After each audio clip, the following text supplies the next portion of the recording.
सवाल यह है कि आखिर शहाबुद्दीन रज़वी बरेलवी को यूटर्न क्यों मारना पड़ा? आज वो फूल बरसाने की बात क्यों कर रहे हैं?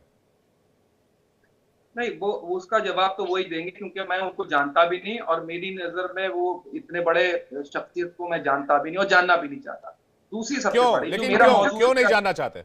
हमारे साथ बिल्कुल इस मैं वक्त शहाबुद्दीन रज़वी बरेलवी साहब खुद जुड़ गए हैं फोन लाइन पर, उन्हीं से बात कर लेते हैं।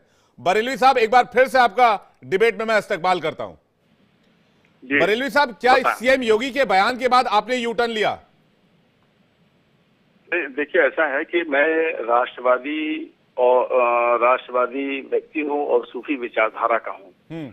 और ये ऐसी बात नहीं है, वो मैं पहले से ही कहता रहा हूँ।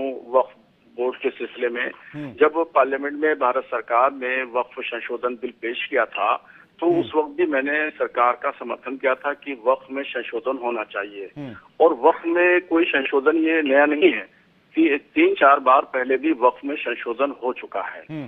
तो अब अगर संशोधन हो रहा है तो उसमें कोई आपत्ति की बात नहीं है। और जो उन्होंने मुख्यमंत्री जी ने बात कही है कि वक्फ बोर्ड जो है वो भूमाफिया की तरह है, तो बिल्कुल बात सही है।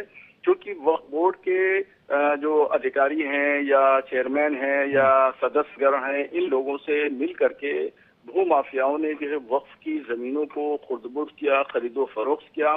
और जिस मकसद के लिए हमारे बुजुर्गों ने, हमारे असलाफ ने जमीनें वक्फ की थी कि गरीब मुसलमानों, लाचार मुसलमानों, यतीम बेवाओं पे खर्चा किया जाएगा, खैर के काम, दीन के कामों में खर्चा होगा, ये सब न होकर के जाती चीजों पर, ऐशो इशरत पर ये चीजें खर्चा होने लगी।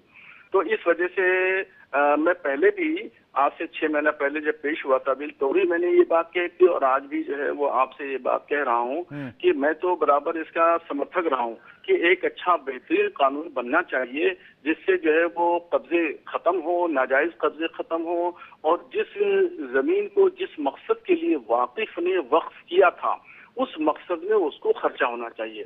तो ये उस मकसद में खर्चा नहीं हो रहा है, उसकी आमदनी, बल्कि जाती तायुश में, जाती ऐशो इशरत में तमाम चीजें खर्चा हो रही हैं। तो ये वक्फ की मंशा के खिलाफ है।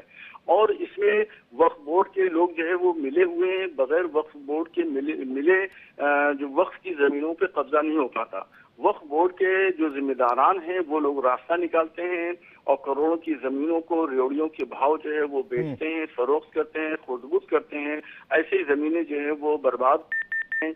और गरीब मुसलमान, लाचार मुसलमान जो पहले रोड पे खड़ा था, वो आज भी रोड पे खड़ा है।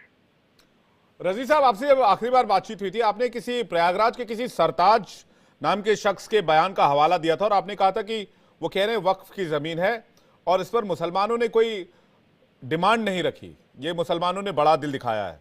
वो किस हवाले से कहा था सर आपने? देखिए, वो बात गुज़श्ता हो गई, गुजरी हुई बातें हो गई। अब गुजरी हुई बातों पर क्या जाना, बल्कि मौजूदा जो परिस्थितियां हैं, इन मौजूदा परिस्थितियों में, मौजूदा हालात में बात करना चाहिए। और मैंने जो बयान दिया था, मैं अपने बयान पे कायम हूँ। और अभी जो हालात हैं, इस हालात के ताल्लुक से जो है वो पूछिए। मैं तो चाहता हूँ, देखिए, हमारा मजहब इस्लाम वफादारी का मजहब है और भाईचारे का मजहब है और पैगम्बर इस्लाम की शिक्षा भी यही रही है और इसी पर हम लोग अमल करते हैं और इन्हीं के अनुयायी हैं। तो इसीलिए भाईचारे का, मोहब्बत का, प्यार का पैगाम देते हैं।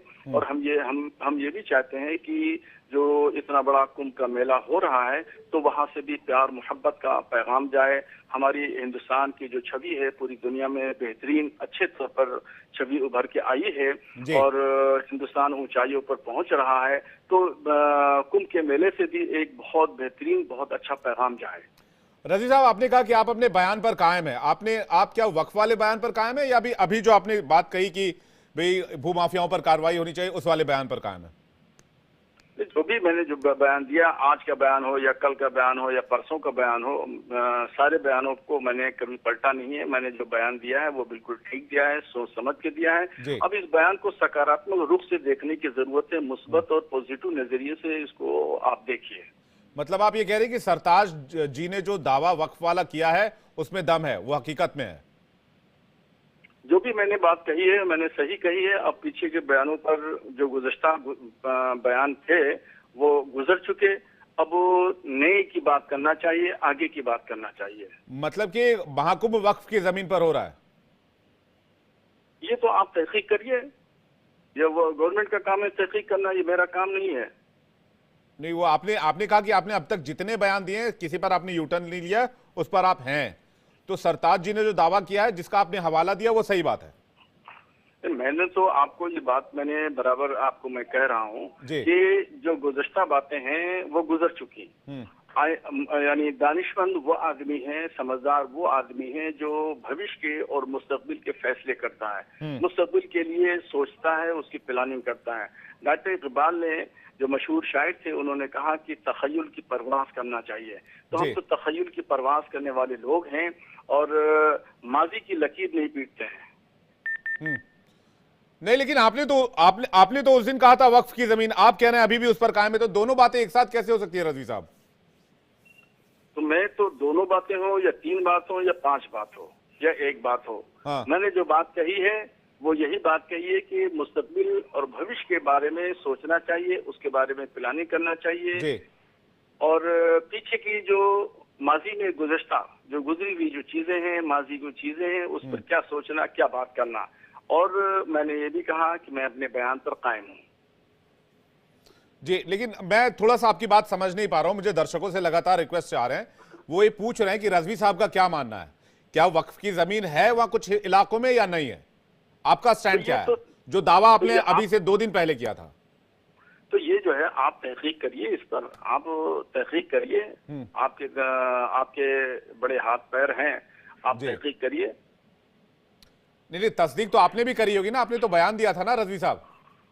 हाँ, तो जब जो भी देता है, कोई भी अगर XYZ कोई भी बोलता है, रद्द अमल के तौर पर जो भी कहता है वो सोच समझ के कहता है, कोई ऐसे नहीं कहता। अब बार बार एक ही बात को, एक ही लकीर को आप पीट रहे हैं, कब तक पीटेंगे आप उस लकीर को? और बार बार एक ही सवाल को कितनी मरतबा जवाब दिया जाएगा? नहीं, थोड़ी क्लैरिटी रजवी साहब, थोड़ी क्लैरिटी नहीं आ रही है, इसलिए मैं पूछ रहा हूं। वरना मुझे आपसे लड़ने में या मुझे आपसे भिड़ने में कोई दिलचस्पी नहीं है। थोड़ी क्लैरिटी आ जाए तो बस बात खत्म हो जाए। नहीं, देखिए जबरदस्ती की बात आप कर रहे हैं, जबरदस्ती की आप पूछ रहे हैं, इसीलिए तो मैं बात करना नहीं चाह रहा था आपसे, मगर आपके अभी फिर ऑफिस से फोन आया कि बात कर लीजिए।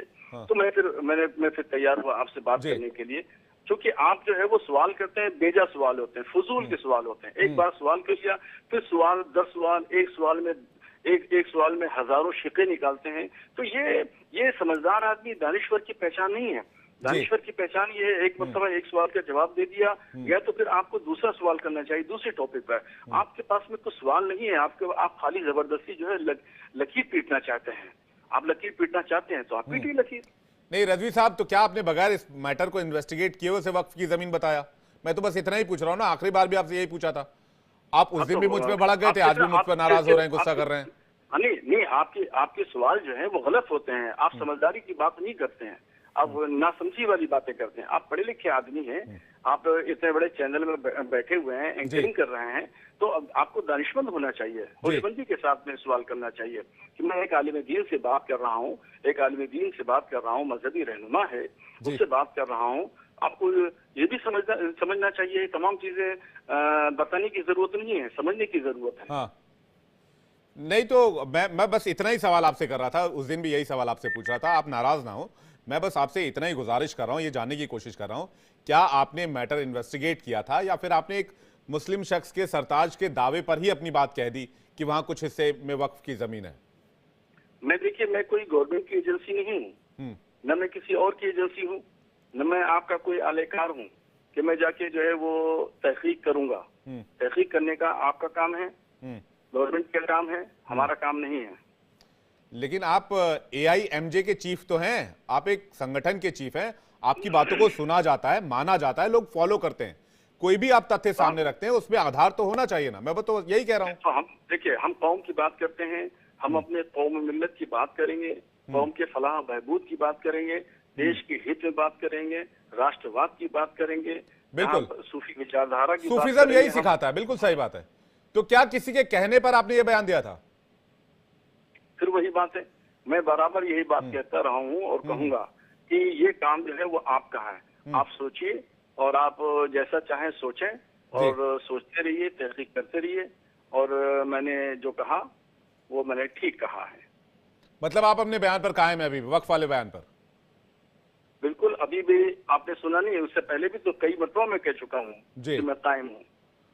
ठीक बात है। मुझे लगता है ये आपकी बात जो है वो योगी सरकार इसको जांच करे और सीएम योगी के ऑफिस तक ये बात जाए कि वो वक्फ वाली बयान पर अभी तक आप कायम हैं और इस मामले में इन्वेस्टिगेशन और जांच की बात होनी चाहिए अब इसमें कि भाई क्या वाकई वहां पर कोई वक्फ की जमीन है, जैसे कि रजवी बरेली साहब कह रहे हैं। शहाबुद्दीन रजवी साहब, बहुत बहुत धन्यवाद आपका हमारे साथ बातचीत करने के लिए और अपना कीमती वक्त हमें देने के लिए। वापस मेहमानों का रुख करेंगे, प्रवेश चौधरी जी के पास चलेंगे। प्रवेश चौधरी जी अगर हमारे साथ जुड़े हुए हैं तो प्रवेश चौधरी जी क्लैरिटी नहीं दे पाए, बात घुमा फिरा के कि मैं कहना चाहता था लेकिन नहीं कह पाया, लेकिन कह चुका हूं लेकिन कहूंगा नहीं। समझ रहे हैं आप? मैं कहना चाहता था लेकिन कह नहीं पाया, लेकिन कहूंगा नहीं, लेकिन बताऊंगा नहीं, लेकिन वही कह भी रहा हूं। देखो, इस संशय में ना, इस